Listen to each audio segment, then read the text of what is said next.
Welcome to Scary Stories in Easy English. Tonight's story has frightened people for centuries. Step 1. Welcome back to Scary Stories Around the World. Tonight, we travel to India. India. I love this one already. So many old legends there. Yes, tonight's story comes from a very old part of Indian folklore. It's about a spirit called the Pishacha. Pishacha. That name already sounds heavy. It does. In many old Indian tales, a Pishacha is a dark spirit. People believed it lived near cremation grounds, empty roads, and quiet places at night. Okay, that's already giving me chills. What did people believe about it? They believed the Pishacha could enter a weak mind, a person who was very sad, very afraid, or very confused. So it's not just a monster outside, it can get inside your thoughts too. Exactly. That's what makes this legend feel different. The fear is not only physical, it's mental. That's a scary idea. A monster you can't see coming. Right. And tonight's story carries a feeling of confusion and quiet dread, not loud horror, but a slow, creeping fear. I like that. The kind of fear that builds little by little. Yes. Before we start the story, let me ask you something, James. Go ahead. Have you ever walked somewhere alone at night and felt like something was watching you? Oh, definitely. Once I walked home late and every sound behind me felt too loud.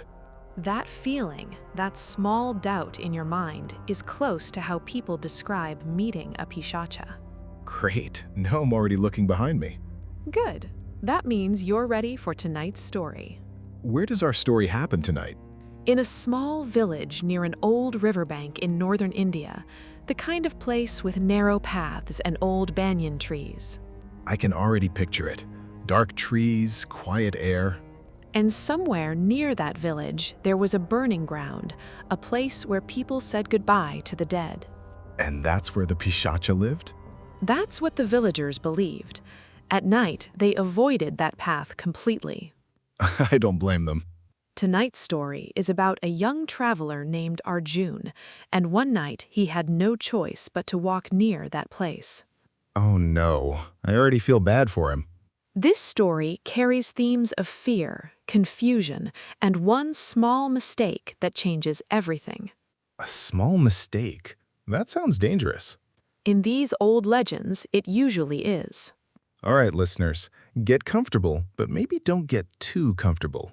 Let's begin the legend of the Pishacha. I'm ready. Let's go. Step 2. Long ago, in a small village in northern India, there lived a young man named Arjun. Okay. Arjun. Got it? Arjun worked far from home, and once a month he walked back to visit his mother. A long walk, I'm guessing. Very long. And one evening, he left work later than usual. That's never a good sign in these stories. By the time he reached the edge of his village, the sun was already gone. Oh no. The road home passed near an old burning ground, close to the river. The place the villagers avoided? Yes, Arjun knew the warnings. His mother always told him, "Don't walk that path after dark." But he had no other way home. None. The other road added 2 more hours. He was tired, hungry, and just wanted to reach home. So he took the shortcut. He did. At first, everything felt calm, only the sound of his own footsteps on the dry path. I would already be nervous. Then, near the old trees by the burning ground, he saw a small fire. A fire? Out there? Yes, and beside the fire sat a woman, alone, wrapped in a plain white cloth. A woman? At the burning ground at night? Arjun stopped. Something about her felt wrong, but he couldn't explain why. What did she look like? Her skin looked pale under the firelight. Her eyes seemed too calm for such a lonely place. That calmness is somehow more frightening than screaming would be. The woman looked up and spoke softly. "Traveler, the night is long. Come, sit by the fire with me." Please tell me he said no. Arjun almost walked away, but something in her voice pulled at his mind, like a quiet whisper behind his thoughts. Oh, that's the trick, isn't it? The mental part you mentioned earlier. Exactly. His feet moved toward the fire, even though his heart told him to run. This is the part where I would be yelling at him through the screen. He sat down. The woman offered him a small clay cup of water. Don't drink it, Arjun. "You look thirsty," she said. Her voice felt warm, almost kind. Almost kind. That word almost is doing a lot of work here. Arjun took the cup. As his fingers touched hers, a cold feeling spread up his arm. There it is. He looked into her eyes, and for one moment he saw something else behind them. Not human, something older and hungry. Okay, now I'm holding my breath. He dropped the cup and pulled back. The woman's calm face changed instantly. Changed how? Her smile grew too wide. Her fingers grew long and thin, like dry branches. That image alone is going to stay with me. "Why do you pull away?" she asked, but her voice now sounded layered, like two voices speaking together. Two voices. That's deeply unsettling. Arjun stood and ran. Behind him he heard fast, uneven footsteps, like something walking on all fours. I would already be halfway home in my mind. He didn't look back. He ran past the trees, past the old path, until he reached the lights of his village. Did it follow him all the way? The footsteps stopped right at the edge of the village, as if something invisible held it back. An invisible line it couldn't cross? That's what elders later told him. Pishachas cannot easily enter a place full of light, prayer, and people. So the village itself protected him. In a way, yes. Arjun reached his mother's home, shaking, unable to speak for several minutes. I don't blame him one bit. When he finally explained what happened, his mother turned pale. Why? Because she told him that years earlier, a young woman had died alone near that same burning ground with no one to grieve for her. So the spirit stayed there, waiting. That's what the village believed, a spirit born from loneliness and sorrow, drawn to travelers who walked that path after dark. That's actually kind of sad underneath the fear. It is. Many old Indian legends carry that same feeling, fear mixed with sorrow. Of warning wrapped inside a tragedy. Arjun never took that path again, even in daylight. I think I'd avoid that whole area forever. And villagers say, on quiet nights, a soft voice still calls out to travelers passing near the old burning ground. Come, sit by the fire with me. Exactly. And that's where tonight's legend ends. Wow. Simple story, but it really gets under your skin. Step 3. Let's look at 5 expressions from tonight's story. Perfect. Let's break them down. First expression, pull back. Like when Arjun pulled back his hand. Exactly. Pull back means to move away suddenly, often because of fear or doubt. I use that one a lot. Like, I wanted to buy it, but I pulled back at the last second. Great example. Let's repeat it together, slowly first. Pull back. Pull back. Now a little faster. Pull back. Perfect. Second expression, hold something back. Like the invisible thing holding the spirit back at the village edge. Exactly. Hold back means to stop something from moving forward or to stop a feeling. Like, I held back my laughter during the meeting. Great use. Let's repeat. Hold back.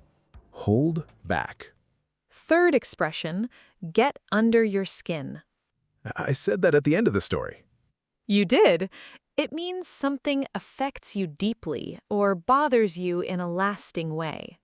Like a song you can't stop thinking about. Yes, or a strange feeling that stays with you. Let's repeat. Get under your skin. Get under your skin. Fourth expression, please. Drawn to.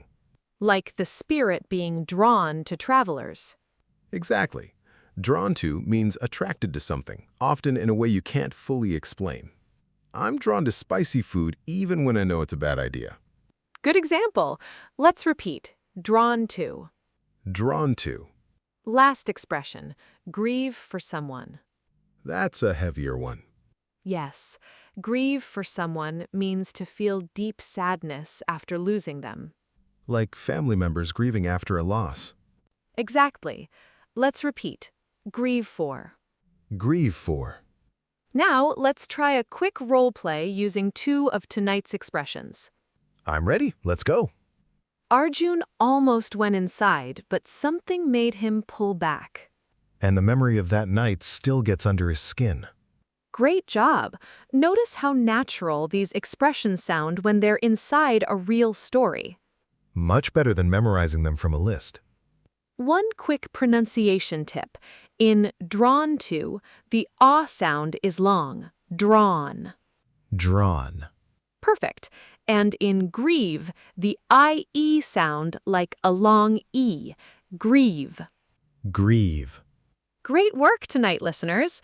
These 5 expressions will stick with you, just like tonight's story. Hopefully just the expressions stick, not the spirit. Step 4. Let's talk about where this legend comes from. Please, I need context after that story. The Pishacha appears in very old Indian texts, going back thousands of years. Thousands of years?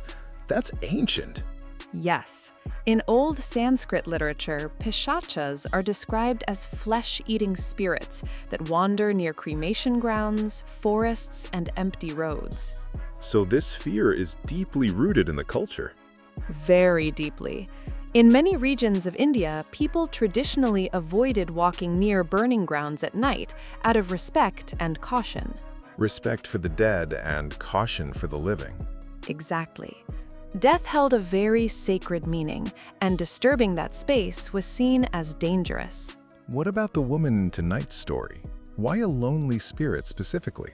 In many versions of this legend, Pishachas form from souls who died in sorrow, confusion, or complete loneliness. No proper goodbye, no peace. That adds a layer of sadness to the fear. It does. The horror isn't just about a monster, it's about what loneliness can turn into. That's actually kind of powerful. Elders often used these stories to teach caution. Don't walk alone at night, don't ignore your fear, don't accept things from strangers too easily. A practical lesson hidden inside a scary tale. Exactly. And there's a deeper message too. Loneliness, left unspoken, can quietly shape a person from the inside. So the real fear is being forgotten. Yes, and even today, that fear feels very human. We all fear being alone in some way. Tonight's legend reminds us to check on the people around us before their sorrow grows into something we can't reach anymore. A cool thought to end on tonight. A quiet warning wrapped inside an old ghost story. I like that. Simple, but it stays with you. Step 5. That brings us to the end of tonight's episode. The Legend of the Pishacha. Simple story, deep feeling. Before we go, let's choose tonight's scary line. I already know which one I'm picking. Go ahead. It gets under your skin. Perfect choice. Short, simple, and it fits tonight's story perfectly. Some fears don't shout. They just quietly settle inside you. Beautifully said. Listeners, try saying this line out loud before you sleep tonight. It gets under your skin. Notice how natural it feels, even though it carries real emotional weight. For homework, try using tonight's 5 expressions in one short story of your own. Even 2 or 3 sentences are enough. Practice makes these phrases truly yours. And maybe Avoid lonely paths at night, just in case. Good advice, James. Tonight's story reminded us that loneliness can shape fear in quiet, lasting ways. A gentle warning wrapped inside an old legend. Thank you all for joining us on tonight's journey through India. We hope you carry a small piece of this story with you. And maybe check on someone who's been a little too quiet lately. A perfect thought to end on. Thank you for being brave enough to listen. We'll see you next time on Scary Stories Around the World. You just made it through one of the world's most terrifying legends in easy English.